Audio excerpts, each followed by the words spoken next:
mean, speed seems like a complimentary drug. You were saying that in the Heartbreaker show, one of the Heartbreaker shows, you were all kind of on speed at the time. Yeah, there was speed around that year, basically about what was there Yeah. we would use.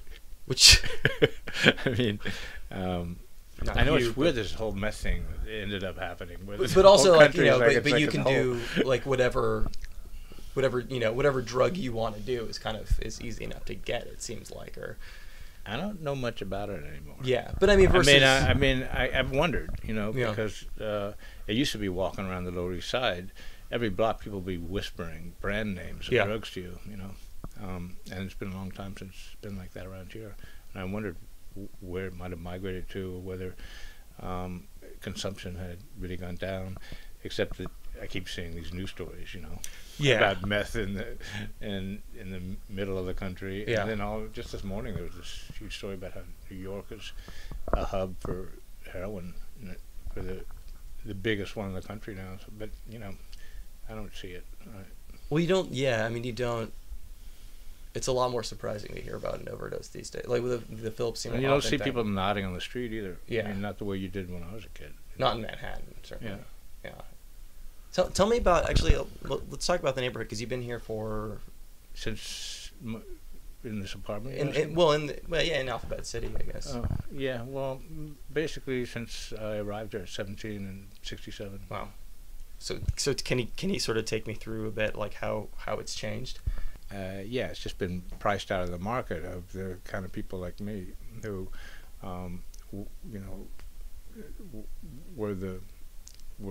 were my world when I came here in the late 60s, and, during all the era of the music and stuff in the 70s.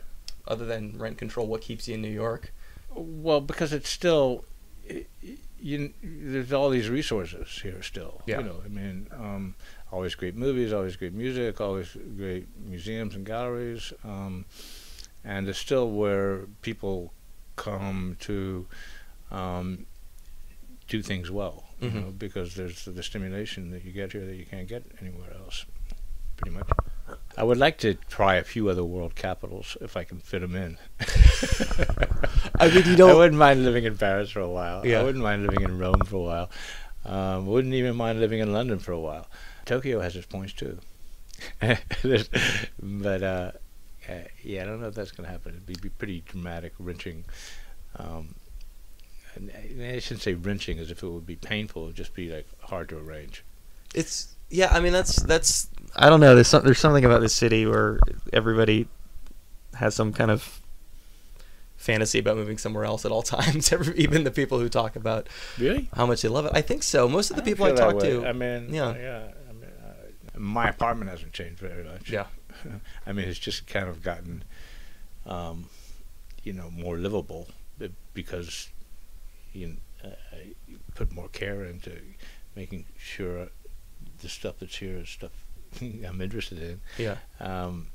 But yeah, it hasn't changed much. I mean, and I spend most of my time here, and it has a good light, and it's quiet, and it's cheap, and I can go around the corner to get most anything I'm interested in.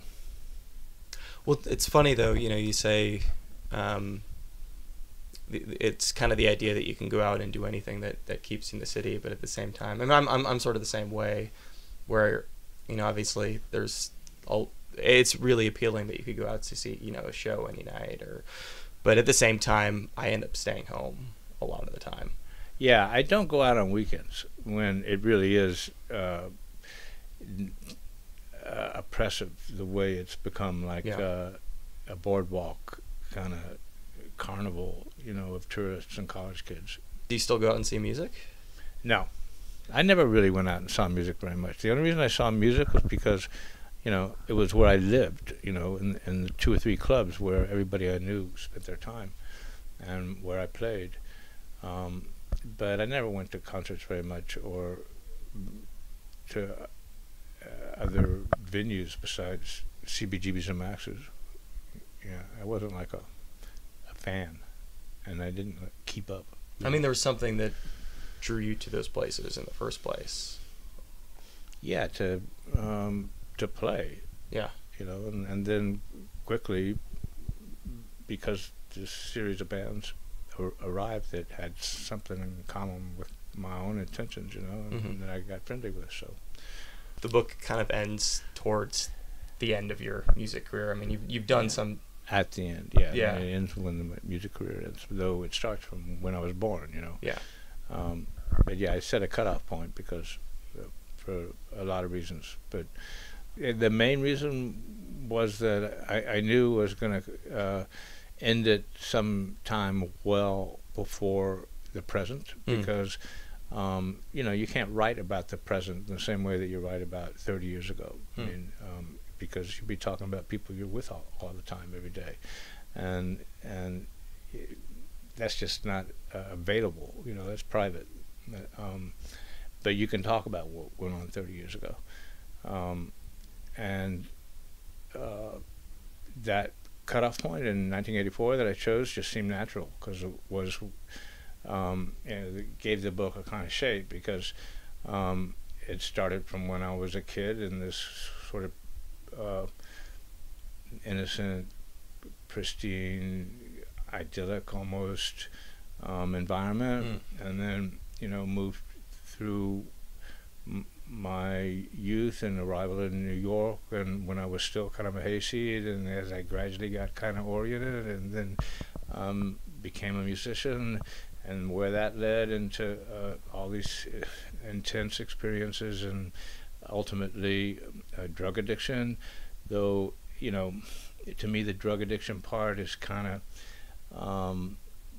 just a sidebar. I mean, but it did end up interfering with 5 or 6 years of my life pretty heavily, and I ultimately quit the drugs and left music at the same time. And then since and everything got turned around at that point. You know, I decided to become a writer, and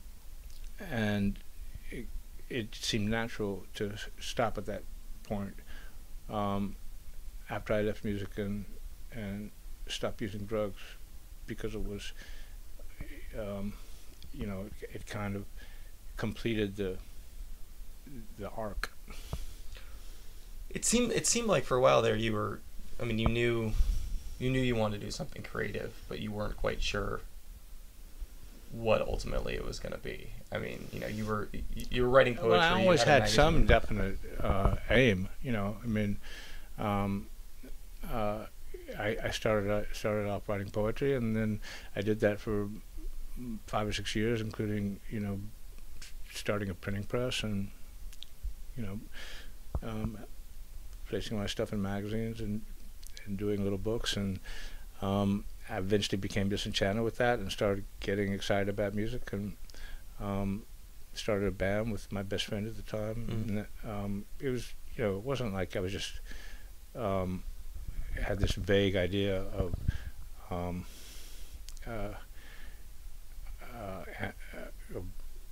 making things or something without knowing what medium to use. I just went through a few different stages. Yeah. Well, yeah. I mean, it's a natural progression in a sense, right? I mean, do you draw a sort of a definite line between music and poetry? Yeah, for sure. Yeah. They really don't have anything in common, except that, you know, since I've been writing for, you know, the 4 or 5 years from when I was 17 up until my early 20s, I did learn a little bit about writing, and I think that what I developed as a writer in that time definitely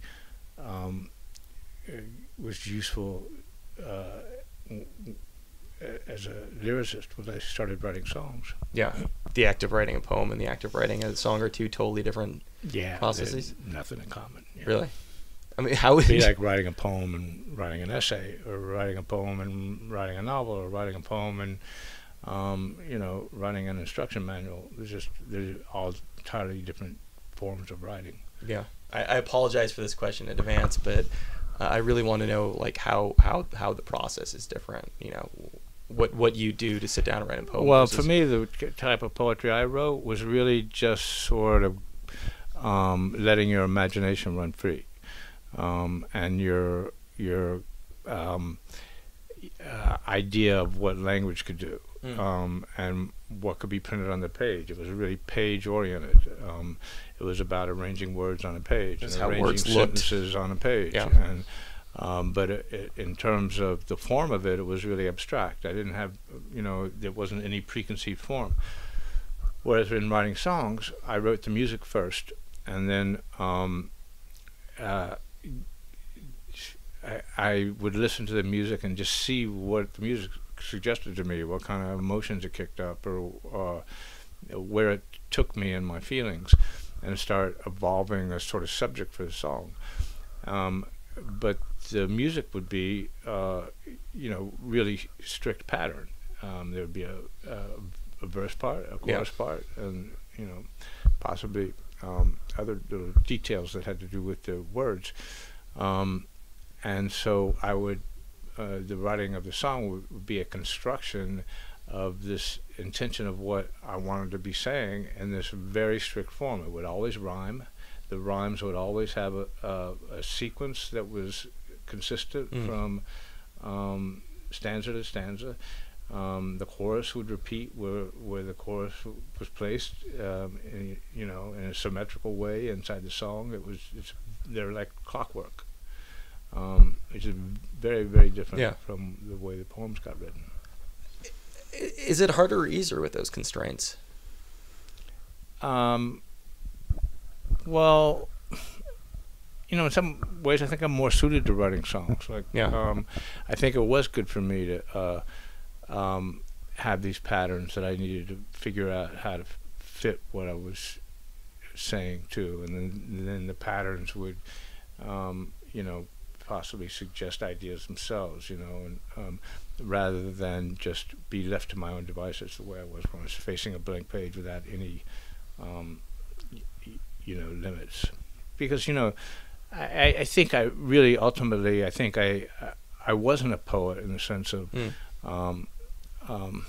it being born to be a poet. As a craftsman, I wasn't a poet. I would get too self-conscious without any limits like that. I would just be, I would just feel myself in the spotlight saying, okay, show me what you can do. That would be intimidating. At the same time, I think I was a poet in the sense that I'm kind of about what's going on in a given moment. I'm not so much a novelist, really. When I like writing novels, and I consider myself professionally a novelist now, but my novels are kind of depend on the same values as poetry. They're about the music of the language and about intensity. Poems are pretty usually about intensity, and I like intensity. Yeah. And so that's how my novels are done. It's like almost you can open them at any page. Yeah. Sort of. The plot isn't that important, and it's about that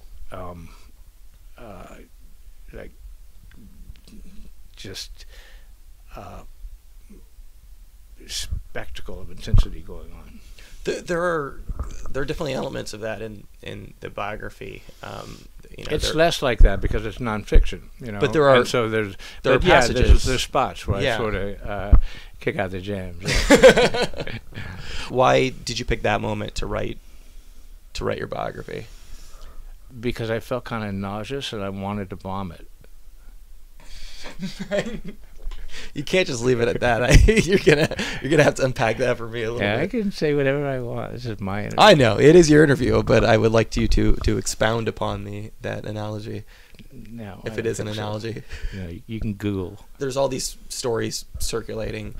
There are all these different impressions that people have of you. There are and things that journalists like to do, that writers like to do, is sort of like pick out a certain piece and use it over and over again. Pick out certain stories that they've heard and use them over and over again. Stories that may have not have been factual. I heard an interview with you a while ago. I'm trying to think of a specific example off the top of my head, but there are certainly certain stories out there that you I don't know. Did you feel a need to kind of set the record straight on certain things? Well, it was an opportunity to do that when I came to something, some incident or some subject or some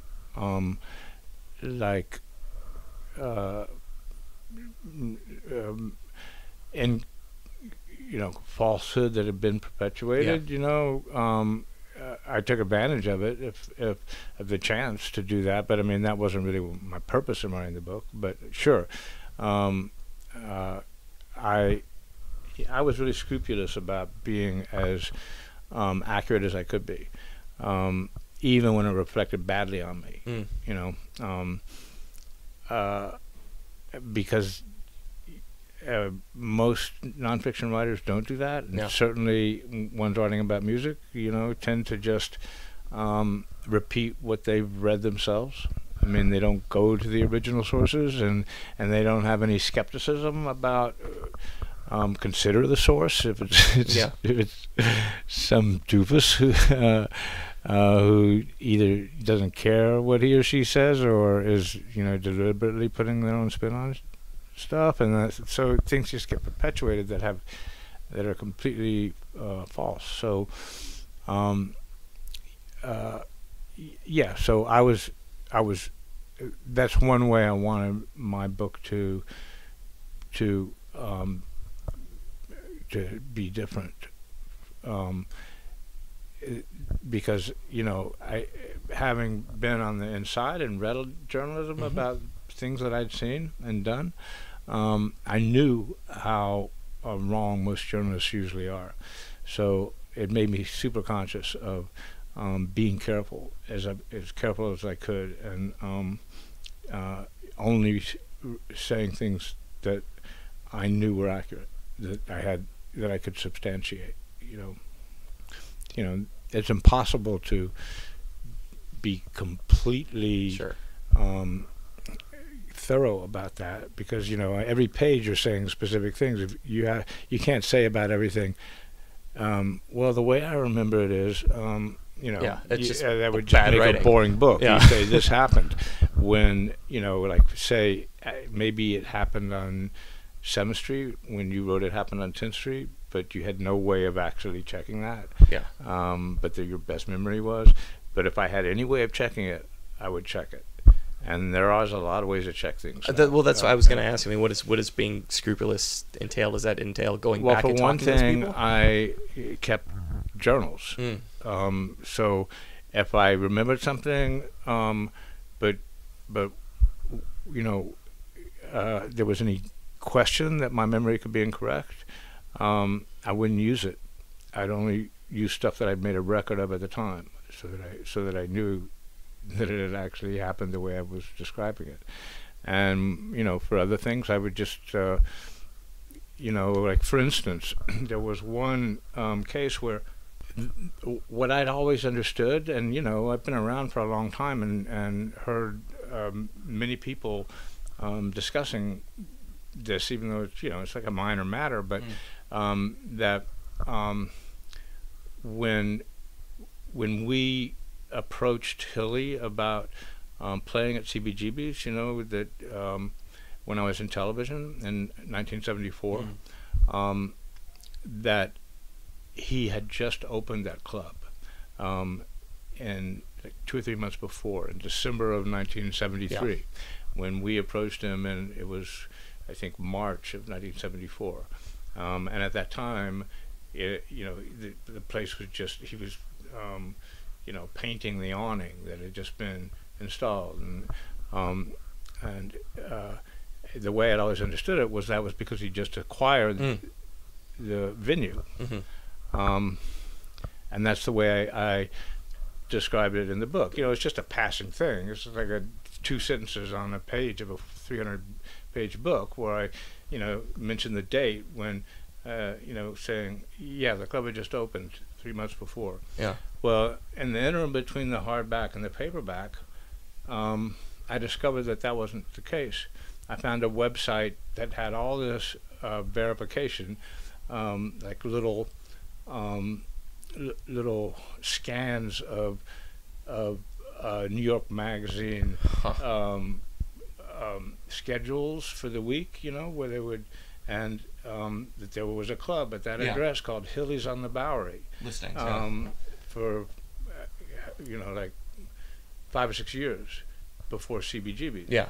Hilly had owned this other place. What happened was but it was the same venue.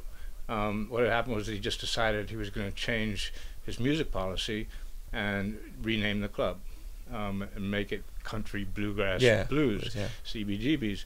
But he'd been there since, whatever the date was. And I corrected it for the paperback. I rewrote the whole thing. That's such a crazy thing because, it's... Because Please I Kill wanted Me, the book to be like dependable that way, and I was like that about everything in the book, and there wasn't much there was any chance that I got wrong. Yeah, it's just it's so strange to hear like that specifically because I'm pretty sure the story was exactly the same in Please Kill Me, that you had to. Please Kill Me is full of inaccuracies. Yeah, I mean, for the overall atmosphere, it's by far the best book. Yeah. I mean, but it was in people terms of what it was like to be there then. It's magnificent. Yeah. But there's so much little details that are completely wrong. But it's I guess what I'm getting at is it's so strange that story has been out there like that for so long. That somebody, I mean, he's not around anymore. Like but what I said, people. Yeah. First of all, it's not that important. Who cares? But obviously, people do, right? I didn't want to be like that in my book, and but that's the way most journalists and most people who write books that present themselves as being the truth, nonfiction, operate. They'll look at what has been written before, and just repeat it. Yeah. Without really digging to find out, if they can substantiate what has been written before. I guess on some level, it's that, maybe that's the better story is that he had just opened this club and that you came by and, maybe that's why these stories in some way get perpetuated the way they do. Yeah, it's like, the classic thing that I quote in the book of the line from The Man Who Shot Liberty Valance, the John Ford movie, that's about this shooting that had taken place that had always been known to happen in this one particular way, and it reveals it happened this other way, but it had become a legend, and it was been repeated over and over again, and the conclusion in this moment in the movie, like the editor of the newspaper, I think it was, came to was, when the legend becomes fact, print the legend. Yeah. So and there's a reason usually that something gets established as a legend, as you said, because it makes a prettier story.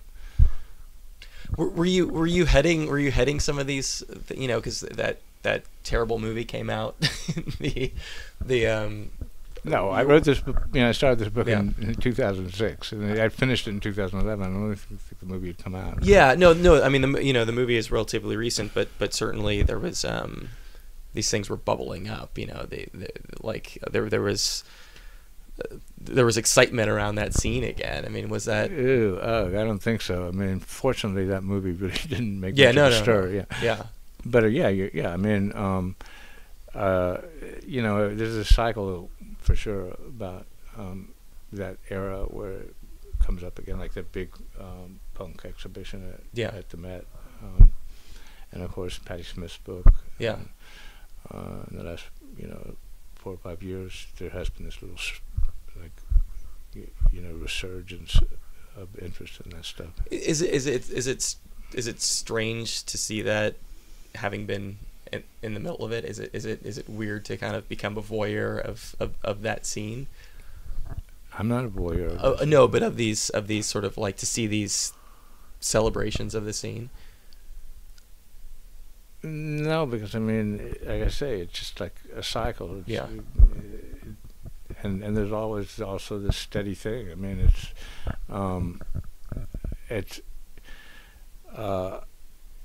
it kind of still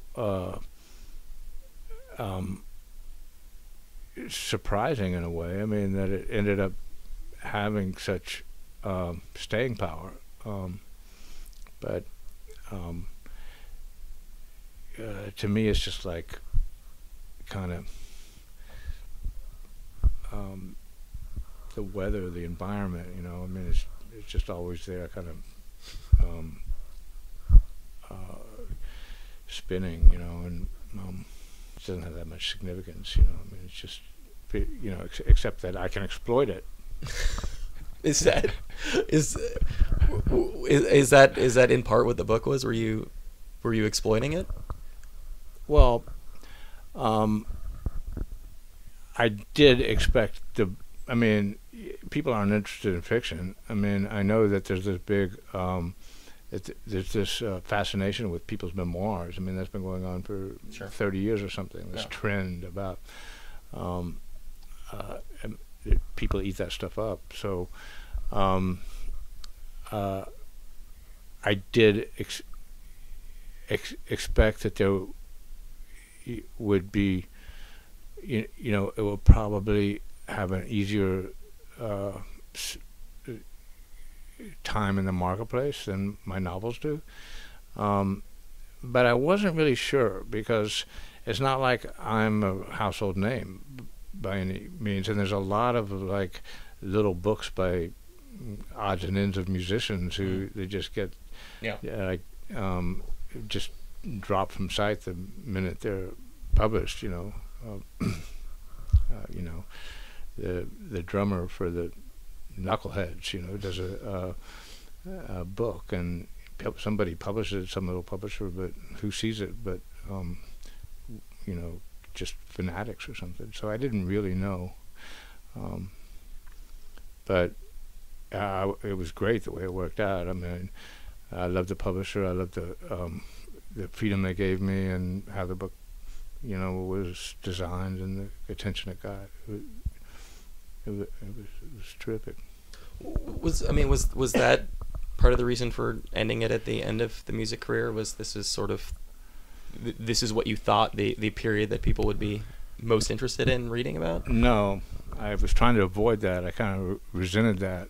It wasn't a book that's about the music period. It's just, and it had nothing to do with me ending the book there, except in the way I've already described to you, that it was like a natural place to do it. And to me, the thing is the story of a life. You know, it's not. It's just sort of convenient, and you know, like fortuitous that some of that life was in the middle of all this stuff going on that people are interested in. But if the book had ended when you were 17, then people probably would have been less inclined to pick it up, right? 150 pages long. The first part was hard to do, because it's like the memories weren't as vivid, and the stories weren't being, you know, chronicled in the newspapers every week, and you know, it was a lot harder to write, and there wasn't that much of it. Though, you know, I mean, it is 100 pages of the book. Yeah, of a 300-page book. I'm amazed that, you know, for the most part, when you stopped doing music, you really stopped doing music. I mean, there's one or two instances you did the collaboration with the members of Sonic Youth, but beyond that, I mean, you really it seems like you're a lot better at kind of ending chapters of your life than most people are. People have a tendency to sort of hang on to these things. I really love to leave. Do you feel like you have to have the next thing lined up? You know, do you, in the sense that you moved on to? It depends. Sometimes not. Yeah. What was, because again, this is something that the book doesn't cover, but what was the transition like between those periods from being a songwriter into becoming a full-time writer? Well, there was 2 or 3 years of floundering. It was a case where I didn't know what I was going to do. You know, I just had to find a way to make a living. I had to get a job for like 8 or 9 months. See, that was such resentment. Like the only day job I've had Yeah. since like 1974. Yeah. 'Cause I didn't know. I thought I might do something in movies. You know, I might make them or You were acting. find some kind of work. Yeah, but I never did it very well. But I kept getting asked to do it on some level. You know, usually very minor, like kind of stumble-bum movies. But I would get asked, so it made me think possibly it's something I could learn how to do if I tried, and so I made a few little forays in that area, and I concluded I really wasn't suited for it. I guess that was the only other thing I really put some effort into investigating. But I finally decided, that there's no real other place to go except to see if I can put a professional life together as a writer. And so I started focusing on that. Yeah, it took 3 or 4 years though. And it started off in journalism. I mean, I knew I didn't want to ultimately have that be how what I really gave all my time to. I wanted it to be books that I made up rather than ones that were about something that I took on as an assignment. But I kind of like doing journalism. I still do it. Yeah. I mean, and I think of some subject that I'd like to look into, and approach an editor, see if they'll pay me to do it. And it's kind of a dream profession if you can work it that way. I mean, you have to kind of establish that your point of view about things has some value in itself. Yeah. Because then, or that you're an authority of some sort. Yeah. So I've tried to do that in a few areas, like consciously, by writing about movies, writing about music, writing about books and poetry, so that I have this set of fields that if something comes up that I think I'd like to think about and talk about, I have some background in it that will usually serve as credentials for an editor, when I want to propose a story about the given thing. So it's fun. I like it. I don't feel like some writers feel that they're selling out or something, or that it's like does damage to their actual abilities to write the way they would write independently of taking on an assignment. But I don't feel that way at all. I feel like I really learn from doing it, and I like the challenges. Researching is fun, right? I mean, it's fun to dive into. I like research. Yeah. It's also fun when it's something that you don't necessarily know. It's fun to find, to learn something. Right. New. Even though it can get a little bit frustrating because you learn really quickly that the heavy research is necessary. It's really important. You've got to think of everything that might underpin what it is you're writing about and help you. And you've got to follow all those threads and keep a record of them. Pretty much before you start writing. But then when you start writing, you end up only using 5% of it. So 95% of it from one point of view is wasted, but you have no way of knowing what 5% it is in advance. You have to do the well, that's the fun 100%. thing, right? I mean, that's one of the well, it's one of the really frustrating things, but it's also, I think, one of the really exciting things about it is that, like, you know, you said that you have to sort of establish a point of view, but you know, I think if you've done a really good job at it, the thing you set out to write and the thing that you write ultimately end up being different things, you know, because you've learned something entirely new. You know, you've come at it from this certain point of view with certain prejudices, and you've discovered something about it that you didn't realize. Right. Well, I usually don't go into it knowing what I'm going to say unless it's just a review or something. Yeah. And so I saw the movie and I pretty much know. But even then, you have to do research to be sure. You know, if you're not well aware of the director's prior works, or whatever, you need to follow those back, and you'll find things that are relevant, you know, to the impression you already had of the movie, but that you didn't know, and will, you know, are important. Yeah. Yeah, it's fun and stimulating.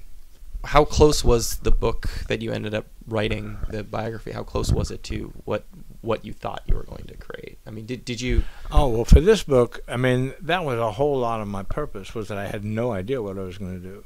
I mean, that was what I was really curious. Like, what was motivated me was the basis for taking on the project was that I wanted to see what had happened to me. You know, and when you're just living in the moment, you know, just in daily life, you are who you are, and you have like these random, sometimes memories or consciousness of some basis for what your behavior is and what you think about things, and what your position in relation to other people, and all of experience is. Yeah. You have some like vague conception of who you are, but it's always really just like a snapshot. Yeah. And I was curious about, you know, the whole 3 dimensions, you know, like trying to see what the hell had happened, and how I'd gotten to where I am and now, and what it looked like, you know, by taking it, like by making a material object out of it, you know, namely a book, that just you know, described what I'd seen and experienced and thought about. Does it potentially have the opposite effect in that you're distilling it into a few hundred pages? Something, well, you know, the something point over. Of the idea is that you try to keep it as, you know,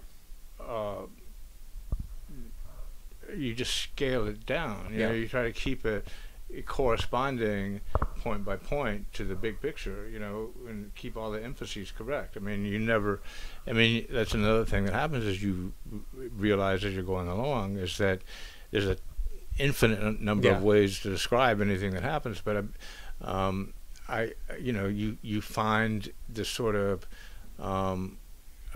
tone and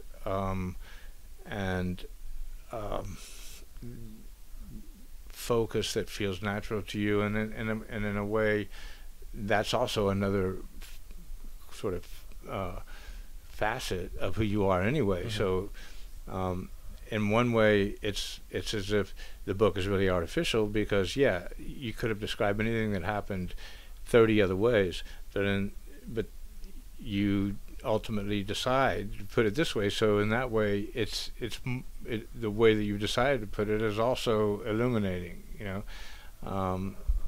So of course you leave out a million things, but and if you're talking about a distillation, you know, you boil off a million things, but the idea is that you've tried to keep what he felt belonged, you know, and that also says something about who you are, you know. There you go. That was Richard Hell. I'm not gonna lie to you and tell you it was a particularly easy interview to do. The word combative might be more appropriate for certain moments.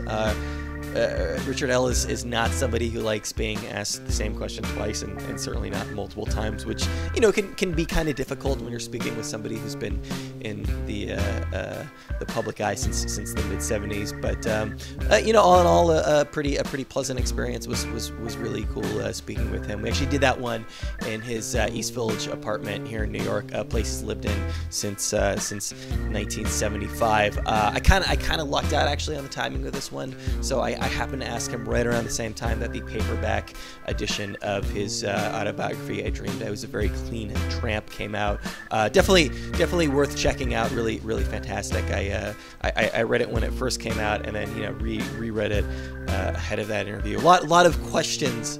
For reasons that I mentioned before, a lot of questions that were not answered during that conversation are answered in that book. So I do highly recommend that you read it. Thanks so much to Richard for taking the time to do that. Thanks to Brian for editing this thing together. Thanks to Mark and everybody else at Boing Boing and the Boing Boing Podcast Network. Lots of fantastic podcasts for you to listen to over there. You can find them over at boingboing.net. You can find them over on iTunes. And while you're on iTunes, why not take the chance to review the show if you liked what you heard. If you didn't, you don't. It's easy, right? Just you know, don't. I would say, you know, you don't want to waste your time giving a bad review to a podcast that you listen to for free, right? If you can follow us on, we've got a Tumblr. It's roylcast.tumblr.com. You can get the show hours, if not days, before. You'll get it over at Boing Boing. I've got an email address. If you've got any feedback, it's roylcast@gmail.com. I really need to check that more often. And by the way, that is a reasonably good place to send me feedback if you have it, you know, or even on Twitter.